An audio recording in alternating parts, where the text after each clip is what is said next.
Hello there, my very good friends. A major shift is coming to WWE's talent signing policy. Adam Cole's live reaction to the WWE releases, and will Tyler Breeze ever wrestle again?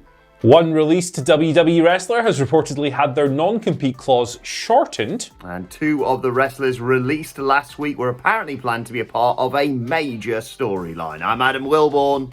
And I'm Andy Murray. And this is the news. Alright, so we're going to kick things off by talking about this new report on WWE's signing policy. There has been a shift.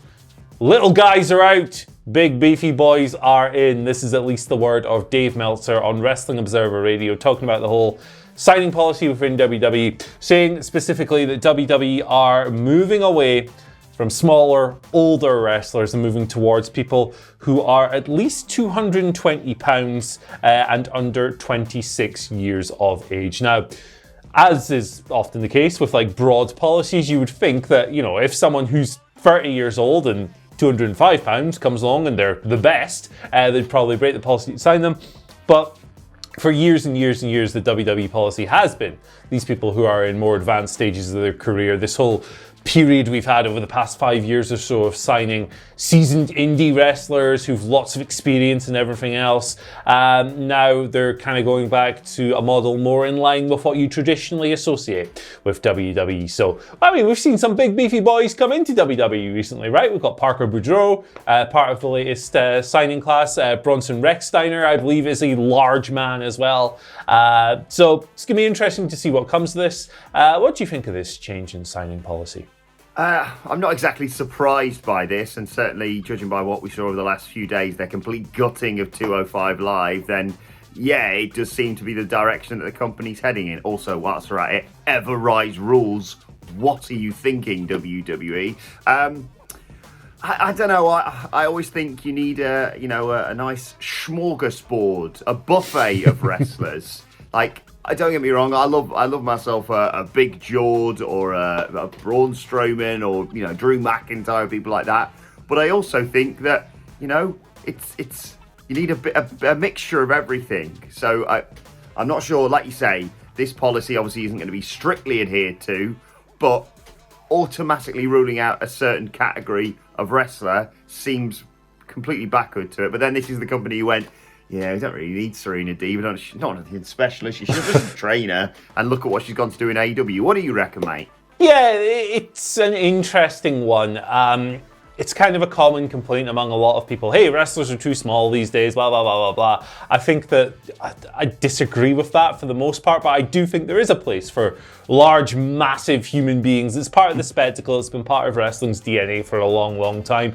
So, yeah, for me, like, I don't know if I'm sitting there going, hey, we need this type of person in this role and we need them now and we're not doing, you know, anything else. I think, like you say, you cast a wide net, you get a broad, diverse roster and everything else. But we'll see what comes of it, I guess. I think, for me, the main positive is that we finally seem to be out of that era of WWE just signing everyone. Yeah.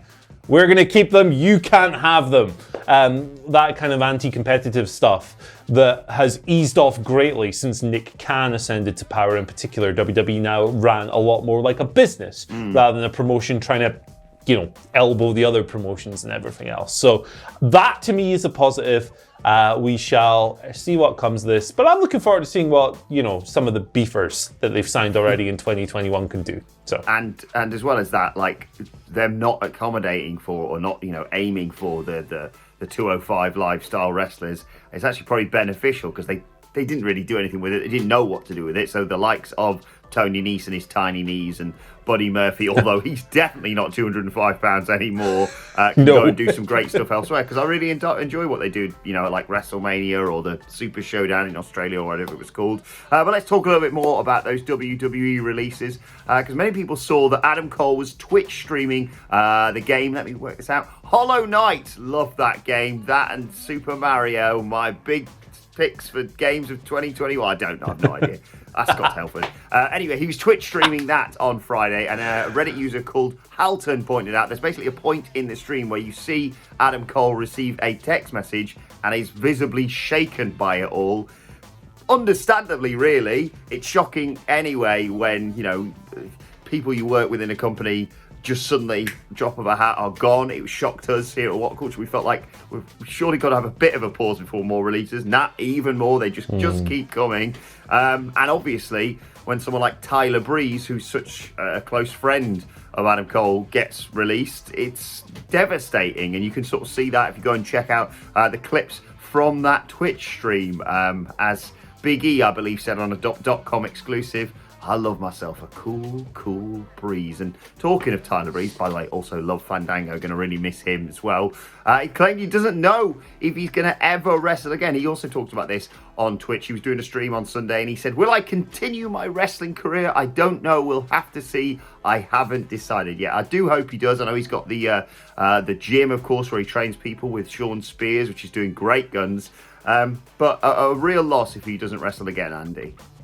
It's a real shame to think that a guy like Tyler Breeze might not wrestle again because, you know, he'd been in WWE for 11 years, going all the way back to the Florida Championship Wrestling days, but he's only 30. He's the same age as me. He's 33 years old. So, pardon me, cough. It's kind of crazy to think that he might never lace them up again. But we'll see what happens with the fella. He's got a 90-day non-compete clause, so that gives him plenty of time to think about what he wants to do. But all the best to him and the other released wrestlers with whatever they choose to do with their futures, whether they're going to stay in wrestling, do something else entirely. There's a lot of talented people there, and I'm sure a lot of them have skills and everything else that will translate to other walks of life too. So best wishes to all of them. Now, speaking of released WWE wrestlers, we've got a report here from Fightful Select following up from another report from Fightful Select around a week and a half ago, stating that some wrestlers who'd been let go by WWE were in negotiations with the company over either shortening or cancelling their non-compete clauses outright. The non-compete clause is, of course, the thing that legally prevents people from signing with or appearing for another promotion, usually for 90 days. One wrestler has been successful in that. At least one wrestler has been successful in that. Now, it's noted here that they've had their non-compete clause shortened. The option was on the table for it to be cancelled outright, but it doesn't look like that was taken. John Laurinaitis in particular is said to have been very easy to deal with in these negotiations. So it sounds like one wrestler, unnamed, we don't know who it is, has been freed up to do whatever they want on shorter notice than they would before. That's exciting because it opens the door for a big surprise very soon. Yeah, very, very excited to see what this turns out to be. There's obviously Dynamite returning to Wednesdays this week. Maybe it's related to that. We're not going to speculate any more than that, but let us know your picks on who you'd like it to be, who you think it's going to be in the comments section below. And we'll continue by concluding and talking about two released wrestlers who are apparently set to be part of a big storyline. This is according to Fightful Select. No crap, just Sapp, Sean Ross Sapp. Of course, over there at Fightful Select. But it was apparently going to be Arturo Huas and Marina Shafir, and they were pegged initially to be a part of that new stable in NXT, Diamond Mine. It's not the case. Obviously, Roderick Strong leading that stable, but apparently Huas had been planning to be a part of that since about mid-June, although that only gives us about a week or so until his release. And Shafir was going to be playing some sort of female enforcer role. You've got Bivens in there, you've got Tyler Rust in there. It's a great stable, and I feel like they would have been good picks for it, particularly someone like Shafir with her background and Huas, who was battering people around on Raw Underground, of course, Andy. Yeah, their real life situations would have fed well into the aesthetic of Diamond Mine, wouldn't they? Like Shafir's a mixed martial artist, former mixed martial artist. I believe that Huas is a Brazilian Jiu-Jitsu black belt as well. So like they certainly fit the aesthetic of the group and everything else. Must have been a real bummer for Huas in particular, right? Hey, you're going to be part of this stable. They keep him on the rope until like June, and then go, actually no, see you later. Rough situation, but like everyone else, best of luck to them in the future. Diamond Mine looks like it's going to be a fun stable. I'm sure we'll see more from them tomorrow night. Yes, exactly. Right, let's move on to your Twitter questions at WhatCulture WWE. Of course, if you want to get in touch with us. First question today comes from Jake, who says, with WWE commonly not planning storylines out, surely not Jake, do you think WWE could not decide who to give the Money in the Bank briefcases to until after they hear crowds' reactions as a way to send the live crowd home happy? They've got a tiny bit of wiggle room with that, Andy. Just going to announce people's names and see how people react in the arena on the SmackDown before Money in the Bank or something. Yeah, or maybe gauge it off the ring entrances and call it on the fly. I think that WWE will go with whoever WWE wants to go with, regardless of whether or not that's going to make the fan base happy. I don't necessarily think it's something they've had sketched out for like months and months in advance. Look, they gave it to Otis last year, and then look what happened after that. So I don't necessarily think they'll go off crowd reactions. I think they'll just go with their person regardless. Yes, and that person is going to be Alexa Bliss on the women's side of things, I feel. Sure. But hopefully maybe we'll get a Big E or a Sami Zayn on the men's side of things to try and balance things out. But yeah, WWE listening to the crowd, Jake. Come on, you've not been paying attention, mate. Second question today comes from Whatever Man, who says, yo, not feeling the Inner Circle's attire these days. What are your thoughts? And if your choice, what would you have as their team dress code? For me, Andy, the H stands for hoodies. Yeah, like I don't know if the kind of biker aesthetic that they kind of have at the moment with the leather waistcoats and the jeans and everything, I don't know if it suits a lot of people in that group. It's a bit of a weird fit for some of them, for sure. Why don't we put them in, like, I don't know, dress them up like Gangrel? Why not? Get the Philly shirts, get the goblets of blood, sharpen them teeth, wear the shades, make them the new Brood. The Inner Circle of vampires. This is the worst fantasy booking of all time. I'm really sorry. I've got to be honest, I don't know why. Don't even ask me to justify this. But yeah, I was thinking like, oh, they bloody try hard with that biker aesthetic or whatever. And my brain just said silk kimonos.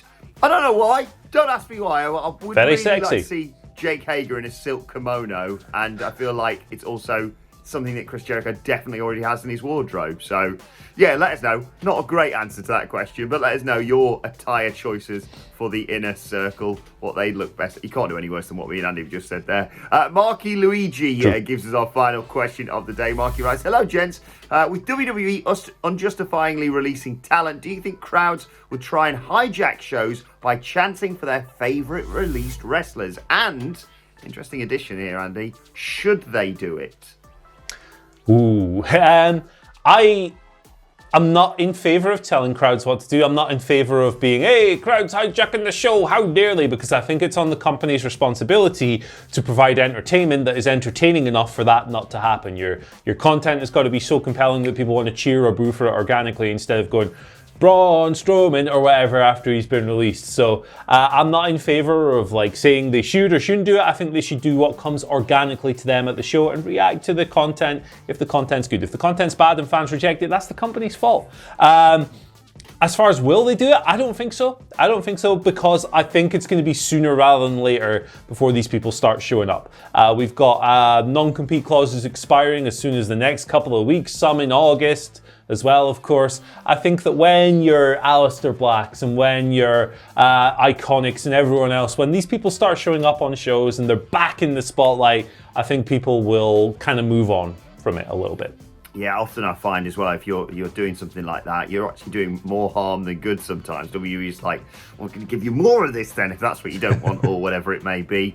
But like you say, yeah, hopefully we're going to have this wave of enthusiasm, which I'm sure WWE will try its best to try and damper when crowds actually return. You're going to have to really try hard to bugger this up. Money in the Bank, one of the best pay-per-views of the year, leading to one of the biggest SummerSlams ever, quite possibly.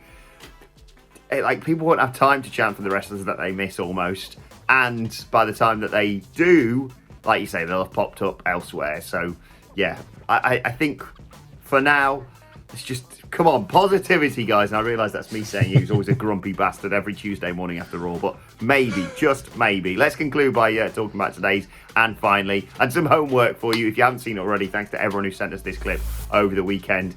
The gender reveal wrestling match. If you haven't seen it, go and check it out. I'm not sure if it's his video or not, but I found it on Chandran the Man's Twitter page. It's on WhatCulture Wrestling's likes on Twitter if you want to go and check it out. A genius idea, Andy. Yeah, for sure. The second 5-star match of 2021 for me. Class. Great idea. And a hell of a brutal chair shot. Bonk. Bonk. In that match. Go and check it out. At Chandran the Man, as I said on Twitter, if you want to go and check that out. Let us know your thoughts on all today's stories in the comment section down below. Don't forget to like, share, and subscribe. And subscribe to What Culture Wrestling on either iTunes, Spotify, wherever you get your podcasts from, for daily wrestling podcasts. Looking back over SmackDown and AEW Dynamite over the weekend, and looking ahead to Monday Night Raw tonight as well. Plus, you can let us know your thoughts and Twitter questions on Twitter at WhatCultureWWE. Or actually, follow both of us. You can follow Andy Murray at Andy H. Murray. The H stands for Happy Birthday, Nick Jackson. Hope he got something nice. Maybe like a new thing for his chandelier for his head. Or some Jordans. Something. Probably Jordans. Yeah, keep being you, Nick. And by that, I mean, in storyline, a massive knobhead. Happy birthday to Nick Jackson, though. Follow me on Twitter at Adam Wilmore. Follow us all at What Culture WWE. But for now, my thanks to Andy Murray. Thank you for joining us. And we'll see you soon.